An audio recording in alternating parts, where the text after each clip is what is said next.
warahmatullahi wabarakatuh. Yang terhormat Ibu dosen pengampu baik Roni Indira Astria MPD dan teman-teman saya yang berbahagia. Di sini kami dari kelompok 5 dan saya di sini sebagai moderator Isita Atia Septiana NIM 200110052 dan saya akan memperkenalkan teman-teman saya yaitu Siti Ramlah, Wina Dwi Astuti dan Rizkia Rahmatillah.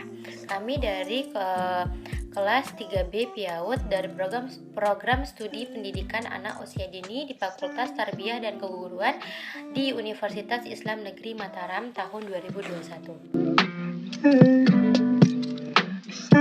Metode bernyanyi. Metode bernyanyi adalah suatu pendekatan pembelajaran secara nyata yang mampu membuat anak senang dan bergembira.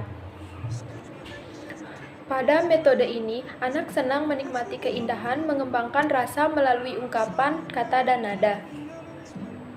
Oleh karena itu, apa yang disampaikan pendidik atau guru berupa nilai dan moral yang dikenalkan kepada anak tentunya tidak mudah untuk diterima dan dipahami secara baik. Metode bermain. Metode bermain peran adalah salah satu bentuk permainan pendidikan yang digunakan untuk menjelaskan perasaan, sikap, tingkah laku, dan nilai dengan tujuan untuk menghayati perasaan, sudut pandang, dan cara berpikir. Dengan bermain peran, mereka belajar memecahkan masalah dengan demokrasi sehingga mereka dilatih menjunjung tinggi nilai-nilai demokrasi. Metode bernyanyi yang dimaksud adalah cara memberikan pengalaman kepada anak-anak melalui sebuah lagu yang menimbulkan suasana belajar yang gembira dan menyenangkan sehingga pembelajaran nilai-nilai agama dan moral dapat tersampaikan melalui peran tokoh-tokoh dalam cerita dan dalam senandung lagu. Nyanyian adalah bagian dari musik. Nyanyian yaitu suatu bentuk ungkapan pikiran dan perasaan seseorang melalui nada dan kata, berwawasan cita rasa, keindahan, dan perasaan seseorang melalui nada kata. Anak-anak sebaiknya didengarkan lagu-lagu yang syairnya atau liriknya itu mengandung aspek kasih sayang seperti kasih ibu. Hal yang sangat diwaspadai adalah bahwa nyanyian atau musik anak-anak yang beredar disertai dengan syair atau lirik lagu yang mempengaruhi perilaku anak.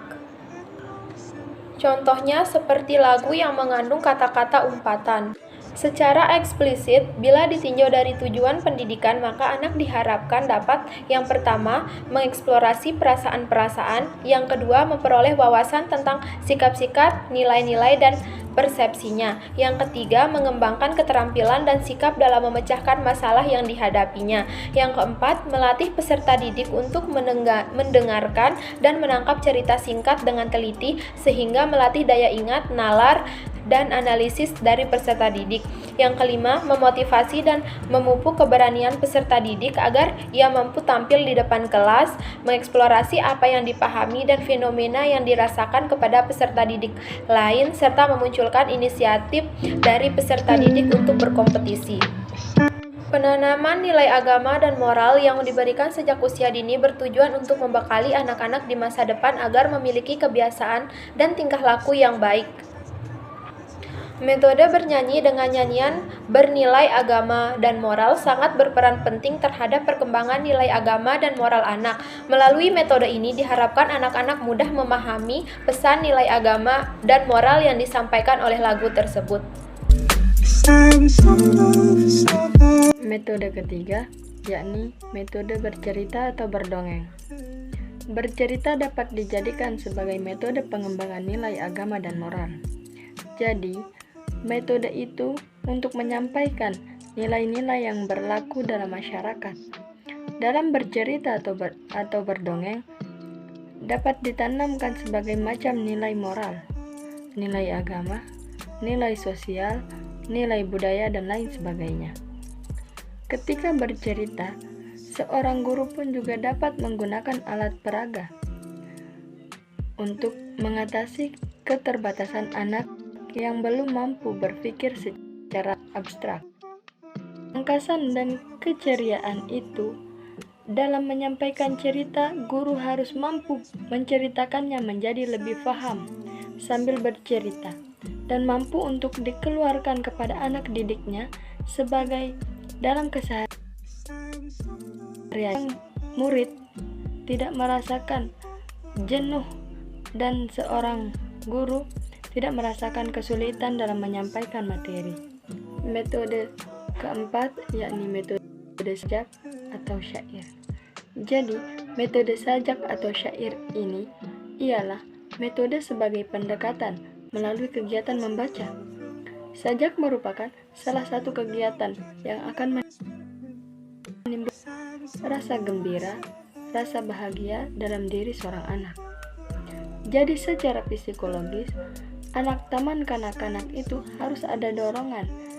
Jadi, rasa ingin tahu mereka itu yang membuat dia semakin semangat untuk melakukan banyak hal.